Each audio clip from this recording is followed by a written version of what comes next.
Hello everyone, আসসালামু আলাইকুম। সবাই কেমন আছেন? আশা করি ভালো আছি। আরেকটি ভিডিও নিয়ে আসলাম।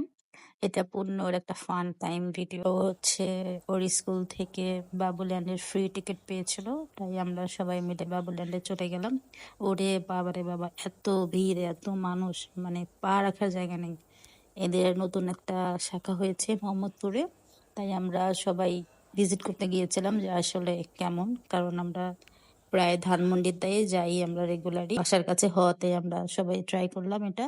কিন্তু যাইয়া দেখি কি একটা অবস্থা, বাচ্চা কোনটা আর গার্ডিয়ান কোনটা এটা হচ্ছে খুঁজে বার করে খুব কঠিন। মানে দাঁড়ানো যাচ্ছে না লিটারালি। আপনি এক জায়গায় দাঁড়াবেন আর আরেকজন আপনাকে ঠেলে আরেক মাথায় নিয়ে যাবেন। জাস্ট দেখেন একবার কি ভয়াবহ অবস্থা। আমি তো অনেক লাইন ধরে, অনেক কিউ, মানে 20 মিনিটের মতো একটা কিউ ধরে তারপর আমি এন্ট্রি করতে পারছি। তাও ওরা হচ্ছে স্টপ করে দিচ্ছিল, কারণ ওদের লাইন 5 তলা থেকে দোতলা পর্যন্ত একদম কিউ হয়ে গেছিল, ওরা এর জন্য স্টপ করে দিয়েছিল আর বাচ্চা এন্ট্রি নিচ্ছিল না। তারপরও মানে গার্ডিয়ান গুলো ফেরত যাচ্ছিল, বাচ্চাগুলো কান্না করতেছিল, খুব কষ্টই লাগতেছিল ওদের জন্য। যদিও এখন সবার পরীক্ষার টাইম, তারপরও এই বাবুল্যান্ডে এত ভিড় থাকার কারণ তাদের সব স্কুল থেকেই প্রায় ফ্রি টিকিট দিচ্ছে বাচ্চাদেরকে। আর বাচ্চারা তো এই ফ্রি টিকিট পেয়ে বাসায় এসে বাবুল্যান্ডে যাওয়ার জন্য অস্থির করে ফেলে গার্ডিয়ানকে। আমার ছেলে তো 3-4 দিন ধরে এই বাবুল্যান্ডে যাবে বাবুল্যান্ডে যাবে, আমার মাথাটা একদম নষ্ট করে ফেলছে। তারপরে আর কি 2টা টিকিট ছিল, আমার ছেলেকে নিয়ে গেলাম আর আমার মামার মেয়েকে নিয়ে গেলাম, যেহেতু 2টা টিকিট, আর টিকিট নষ্ট হয়ে যাবে, ওদের নিয়ে গেলাম। কিন্তু এটা হচ্ছে ওদের মনে হয় সব থেকে ছোট আউটলেট, স্পেসটা আসলেই অনেক কম, গ্যাদারিংটা অনেক বেশি হয়, যেহেতু ওরা গার্ডিয়ানও অ্যালাউ করে আর বাচ্চাদের তো থাকেই।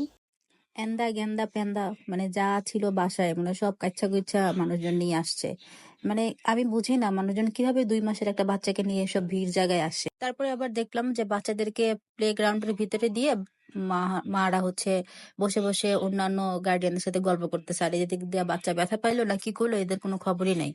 আমি বুঝলাম না, আপনারা যেহেতু মানে বাচ্চাদেরকে টেক কেয়ারই করতে পারবেন না, কারণ এটা তো বাসা না, এটা তো বাইরের একটা জায়গা, তা আপনারা নিয়ে আসছেন কেন? আর হচ্ছে এদিকে আসলেও তো একটু বাচ্চাদেরকে খেয়াল রাখতে হয়। একটা বাচ্চার দেখলাম মানে এত ভিড় হুড়াহুড়ি করতে করতে একটা বাচ্চা ঠোঁট কেটে গেছে, ওর মাকে মানে খুঁজতেছে কিন্তু এরা কেউ খুঁজে পাচ্ছিল না। মানে এত ভিড় ছিল ওইখানে। আর হচ্ছে ওদের ওপেনিং ছিল তো, আর ফ্রি পাইছে বাঙালি, ফ্রি পাই আলকাতরাও খায়, ওই বাঙালির মধ্যে আমিও পড়ি, আমিও গেছিলাম। আসলে আমি ভাবতেই পারিনি যে এত মানুষ হবে। ভিড় থেকে আমি ভাবলাম পূর্ণকে নিয়ে চলে যাই, অন্যদিন আমি আসবো যখন ভিড় কমবে, কিন্তু আমার ছেলে তো নাছোড়বান্দা, সে না যে আসবেই না। তারপর আর কি 1 ঘন্টার মতো রেখে আমি, তারপরে আমরা খাওয়া দাওয়া করার জন্য একটু বিএফসি তে গেলাম। আর এটার লোকেশন হচ্ছে একদম সিয়া মসজিদ মাল্টিজিমের উপরে, লেভেল 5।